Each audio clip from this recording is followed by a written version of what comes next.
आत्मा अपने पिता से जब से बिछुड़ी है, ये महा कष्ट उठा रही है। अभी पुण्यात्माओं, आप इस ज्ञान से पूर्ण रूप से परिचित नहीं हुए हो, जिसमें आपकी बुद्धि इतनी मैच्योर हो जाएगी कि आप प्रत्येक संकेत को समझने लग जाओगे, तब आप परमात्मा को अच्छी तरह जान जाओगे। अभी तो आप ऐसी स्थिति में हैं जैसे कोई बालक उठा कर किसी पेन को और कहता है पिताजी ये क्या है, तो पिताजी कहता है कि बेटा ये पेन है। वो कहता है पिताजी कहता पेन है, या दादाजी जो भी जिससे वो पूछ रहा है, फिर कहता वो फिर बताता है ये पेन है। तो वो कहता कहता उसको रख के और चला जाता है। उसकी बुद्धि इतनी मैच्योर नहीं हुई है, इतनी विकसित नहीं हुई है, पिताजी ये बता क्या रहा है।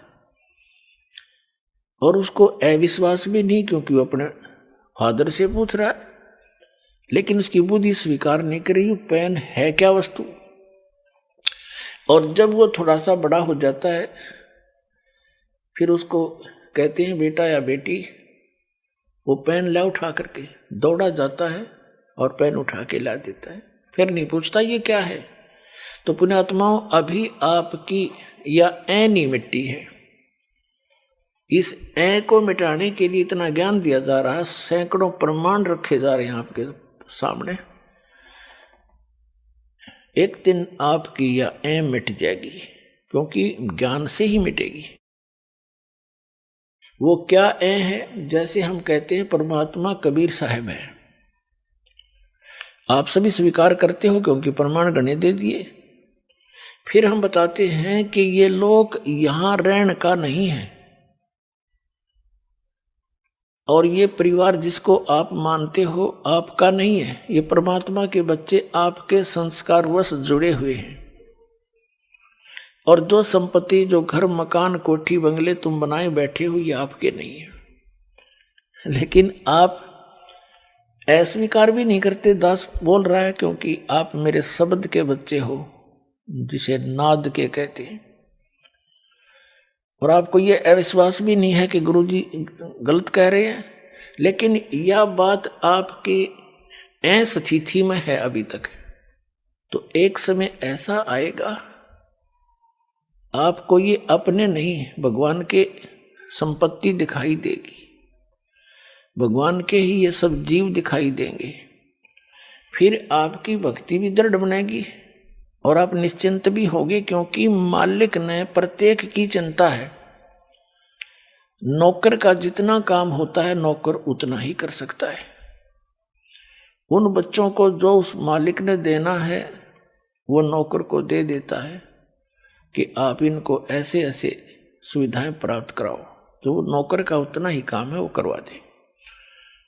तो अभी हम मुखिया बनकर काम करा करते, फिर हम एक दास बनकर परमात्मा का जैसा भी जिसका रोल है, एक फिल्म है ये, तो इसमें जिसका जैसा रोल है उसको एक सुचारू ढंग से करें, भगवान से डर के करें, किसी की आत्मा नहीं दुखावे, क्योंकि सब उस मालिक के बच्चे हैं।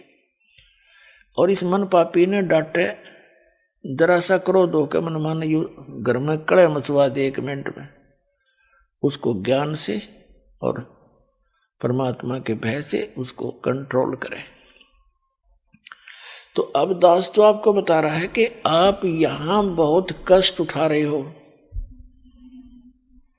और आप इस बात से को सुन अवश्य लेते हो, लेकिन ये समझ में नहीं आता कि कष्ट कैसे उठा रहे हैं। कोई समझता है कि मैं बीमार हूं इसलिए कष्ट है मुझे, नहीं।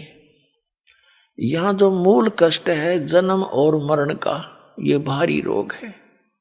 उसके बाद 84 लाख योनियों में पशु पक्षियों के शरीरों में पुण्यात्माओं कैर टूट रहा प्राणी पे। अब आप मनुष्य हो और मानव शरीर में ही आप ज्ञान ग्रहण कर सकते हो, और मानव शरीर में परमात्मा ने इतनी सुविधा भी दी है आपको कि आप अपने मकान झोंपड़ी डाल सको, गर्मी सर्दी से बचने के लिए पतले मोटे कपड़े की व्यवस्था कर सको। आप उसको छोड़कर आप भक्ति मार्ग से दूर होकर केवल यहाँ की संपत्ति जोड़न में और यहाँ कोठी बंगले बना के एक फोकट में मां बनाने की ओर सी लगा लिया आपने, जो आपकी भारी भूल है।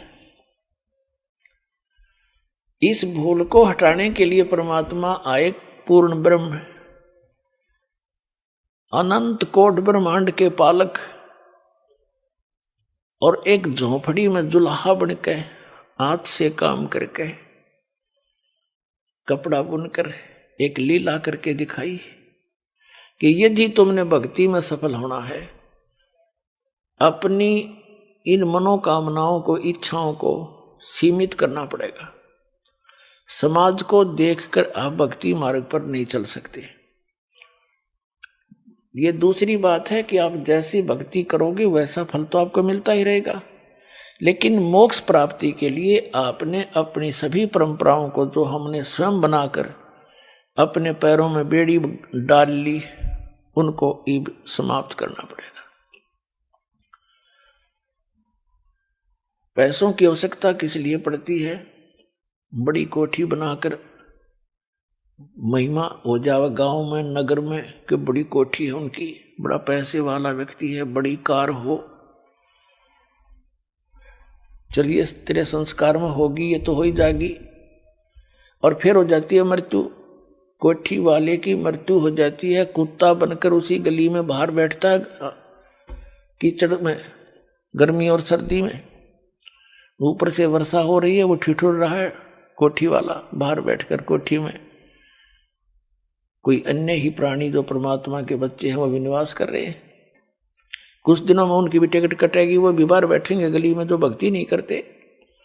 तो ये जो दुर्गति और भविष्य में होने वाले कष्ट आपका हरदम चित्त में रहने लग जाएंगे, फिर आप भक्ति कर सकते हो। ये जो दास आपको बता रहा है, क्योंकि सत्संग जो है एक ऐसा सामूहिक शिक्षा स्थल है जिसमें पहली कक्षा के बच्चों के लिए भी कुछ ज्ञान बताया जाता है, दूसरी के भी, तीसरी के भी, मैट्रिक वालों को, 10वीं कक्षा वालों को, बीए वालों को, एमए वालों को, यानी अंतिम पढ़ाई वालों को भी हिंट दिए जाते हैं। सामूहिक सत्संग के अंदर सबको ज्ञान दिया जाता है और आपको बताया जा रहा है कि आप यहाँ के वासी नहीं हो, आप सतलोक में रहा करते थे और वहां आपकी मृत्यु नहीं होती थी, वृद्धावस्था नहीं थी, कोई रोग शरीर में नहीं था। आज कोई वृद्धावस्था नहीं चाहता और सबकी होगी, पहले मर गया वो दूसरी बात है, और फिर बुढ़ापा भी, वृद्धावस्था भी होगी और मृत्यु भी डेफिनेट, और हम फिर भी आंख नीचे बैठे यहाँ पर। तो अभी तक तो हमें इसका विकल्प नहीं था, अब परमात्मा ने विकल्प बता दिया कि जब तक इस शरीर में रहो, वो आपका मकान जो भी सीमित सा बना कर रखो, ज़्यादा बड़े की आवश्यकता नहीं। जैसा भी आपके संस्कार में कोई बड़ा भी बन गया है तो कोई प्रॉब्लम नहीं है। यानी लोग दिखावा होड़ नहीं करे, एक दूसरे ने देख कर रीस नहीं करे इन बकवादों की। कोई विवाह करता है लड़की का, उसमें लोग दिखावा पता नहीं कितना ड्रामा करता है, पैंट बाजे बजवाता, ये बकवाद है सारी। पहले तो हम इनको सीमित करेंगे, फिर भक्ति बनेगी। पुण्यात्माओं, आप जो दास ज्ञान दे रहा है, ये किसी डूम बाट के गीत नहीं, किसी स्वार्थी व्यक्ति के द्वारा कोई नावल की कथा नहीं सुना रखी, खुद भगवान ने आकर के ये आपकी जो समस्याएं हैं ये खुद बताई हैं आकर के, और साथ में इसका समाधान बताया।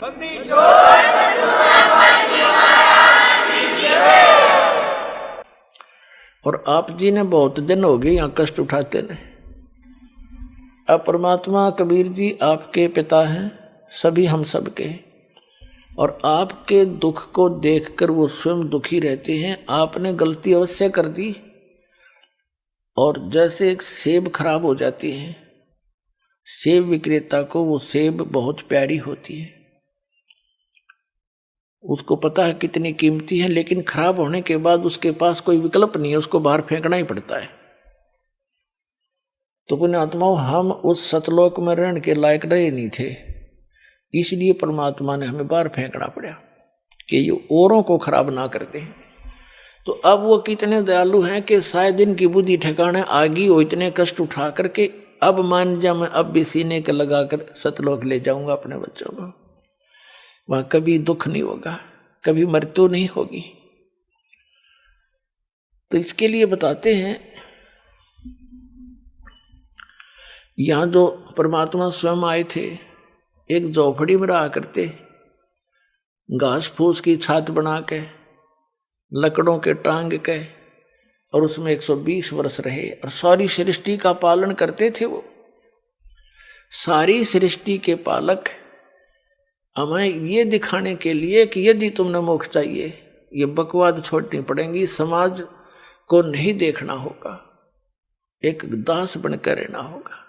वैसे तो भक्ति के लिए चाहे सेठ भी है, भक्ति वो भी कर सकता है, जैसे धर्मदास जी थे, लेकिन मर्यादा के अंदर रहकर ही भक्ति की उन्होंने। तो वो परमात्मा हमें इसलिए दिखाने आते हैं कि भाई तुम ऐसे विश्वास करके देखो जैसे परमात्मा ने एक रोल कराया, एक बिल्कुल निर्धन व्यक्ति, हैंड टू माउथ, कपड़ा जैसे रेजा कपड़ा बनाया करते थे, कपड़ा बन गया, बेच दिया, बेचना नहीं, कमाई उसकी जो मेहनताना मिलता था उसका, और जो मेहनताना उनको मिला उसमें से एक परिवार का भी पोषण किया।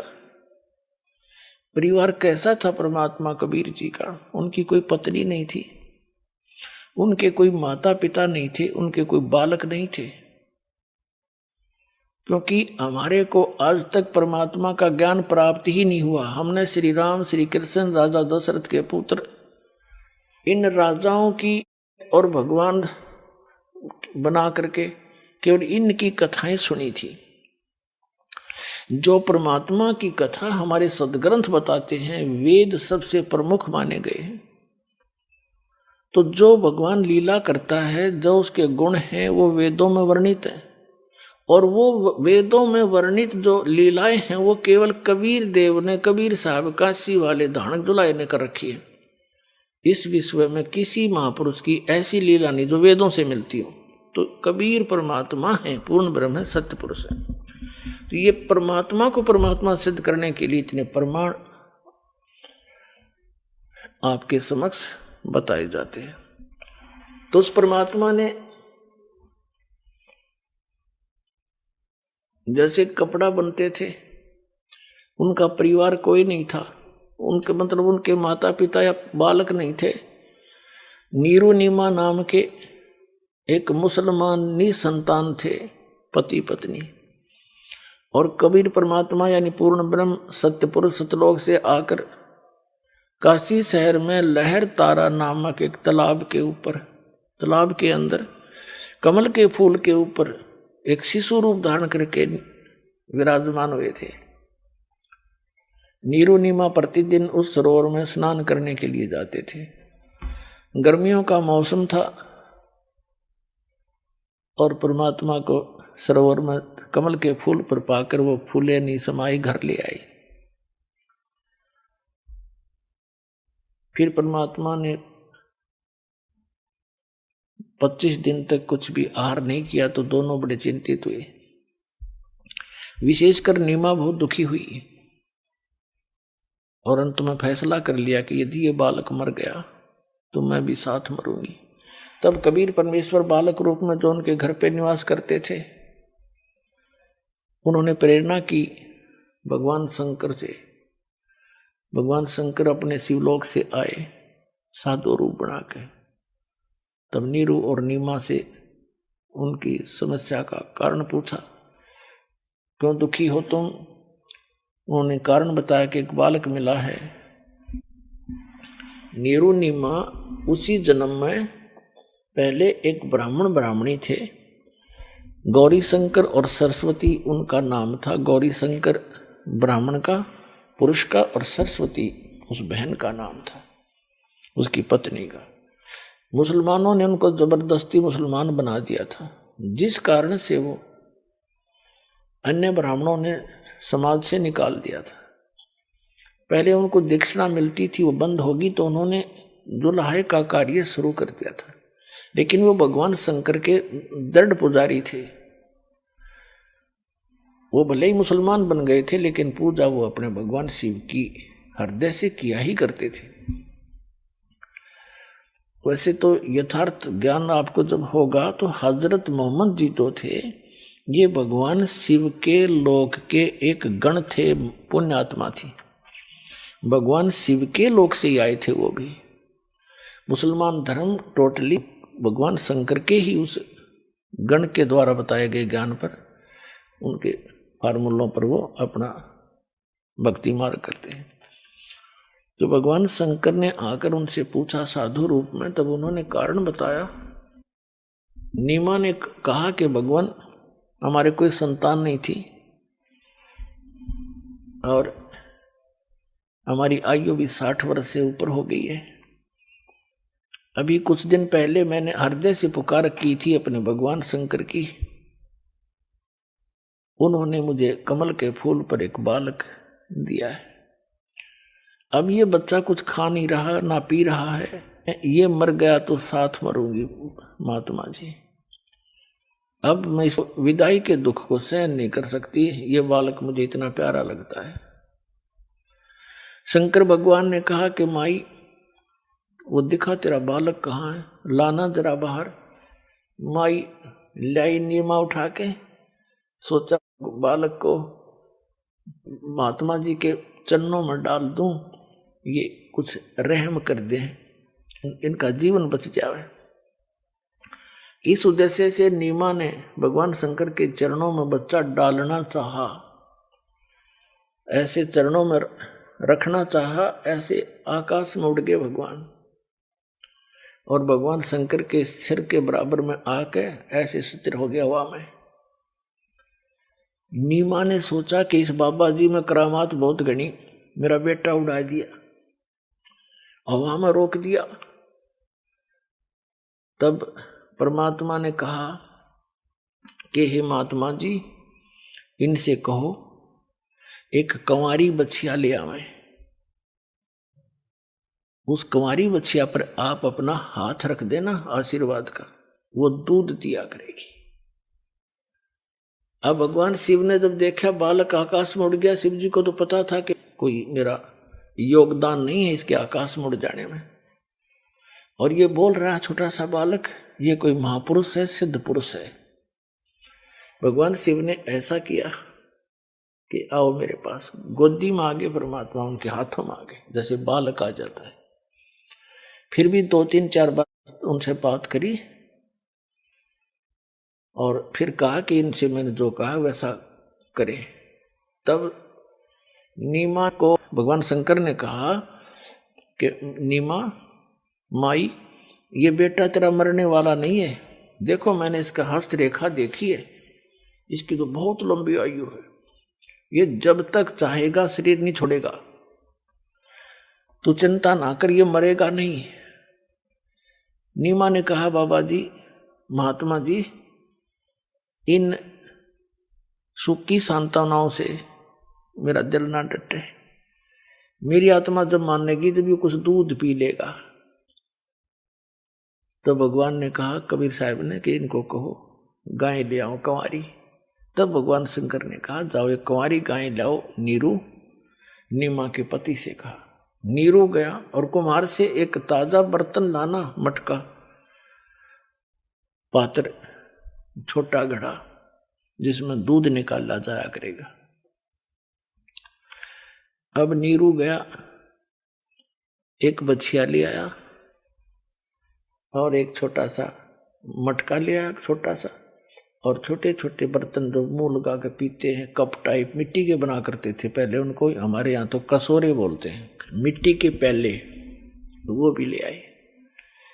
और परमात्मा के आदेश अनुसार भगवान शंकर जी ने उस बच्चिया की कमर पर आशीर्वाद भरा हाथ मार दिया, लंबे लंबे सतन हो गए और दूध की धार चल पड़ी। वो पात्र साफ करके नीचे रख रखा था, वो भर गया।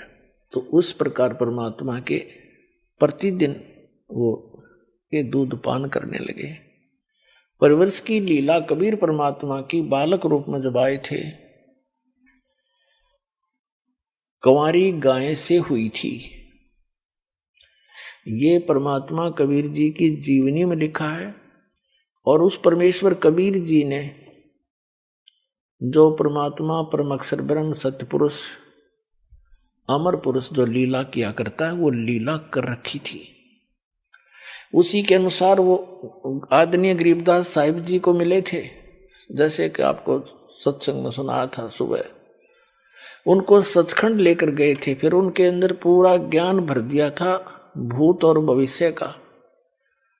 पहले क्या हुआ था, मैंने क्या क्या लीलाएं की थी, मैं कहाँ कहाँ रहा था।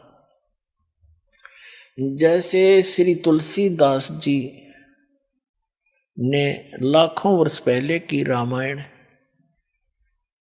लिपिबद्ध कर दी अपनी वाणी में, चौपाइयों के माध्यम से, दोहों के माध्यम से, और वो सर्वमान्य है हिंदू समाज में।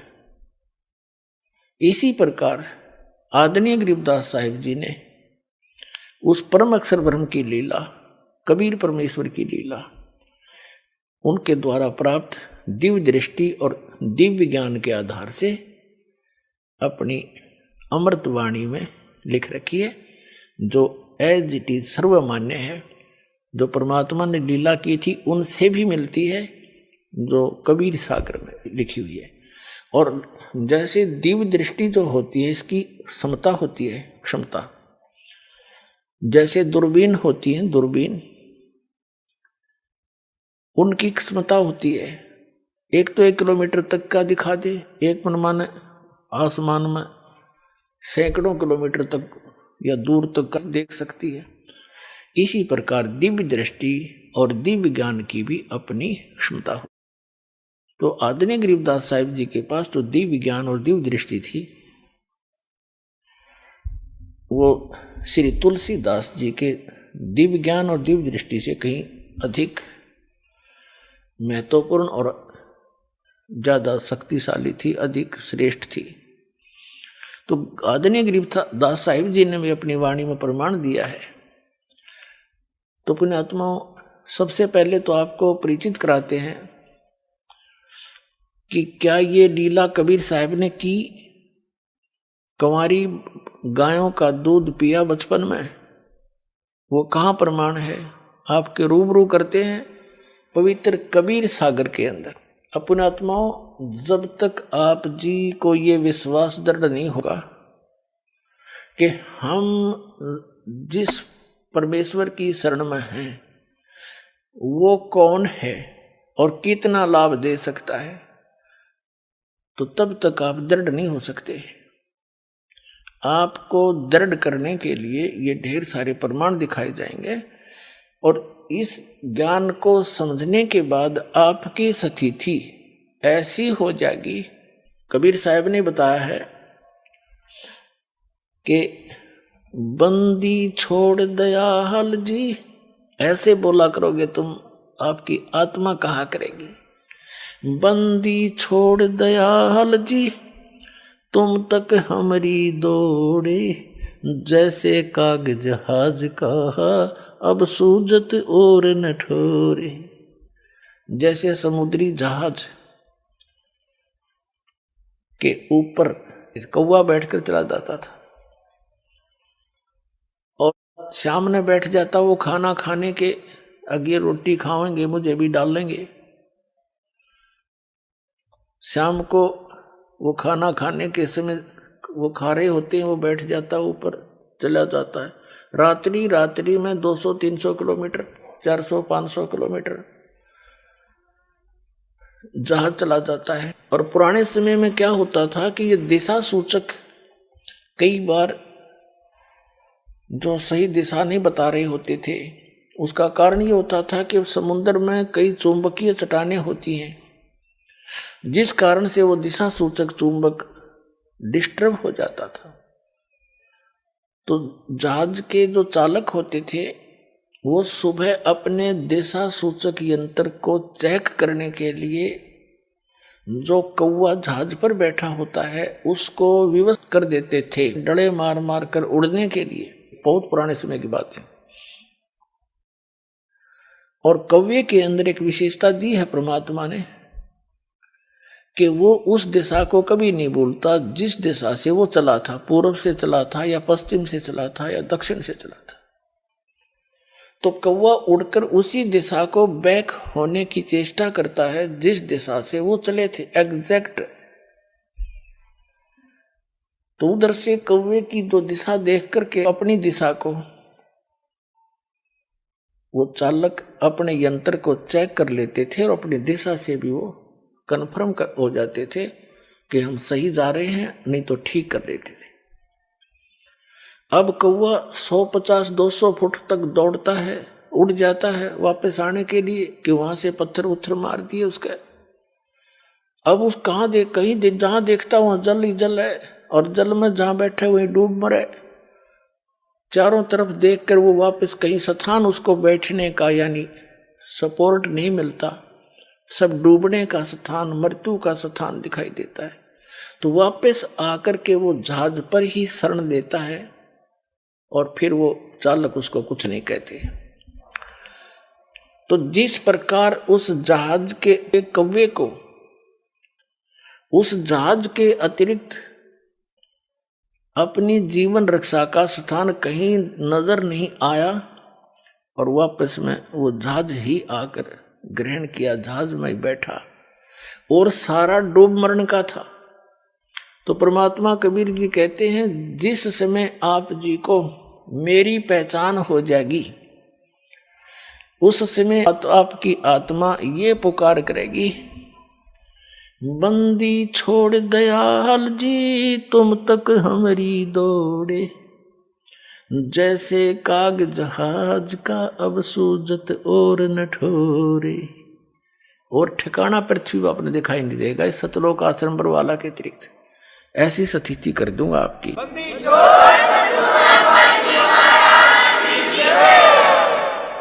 अब आपको प्रमाणित करते हैं कि 600 वर्ष पहले भगवान आए थे, अपने पिता आए थे और हम अपने पिता को पहचान नहीं सके और हम इन काल के अवतारों को अपने मालिक मान के इनके लिपटे रहे। ये आप दुखी, ये आप जन्म मृत्यु के अंदर। तो जब ये स्वयं ही जन्म मृत्यु के अंदर हैं तो हमारी रक्षा क्या करेंगे? तो ये ज्ञान नहीं था हमें, तो ये ज्ञान अब परमात्मा ने कंप्लीट दिया अपने को। अगर आप ये वीडियो YouTube पर देख रहे हैं तो हमारे चैनल को सब्सक्राइब करें और बेल आइकन को दबाना ना भूलें। अगर आप Facebook पर ये वीडियो देख रहे हैं तो हमारे पेज को लाइक करें।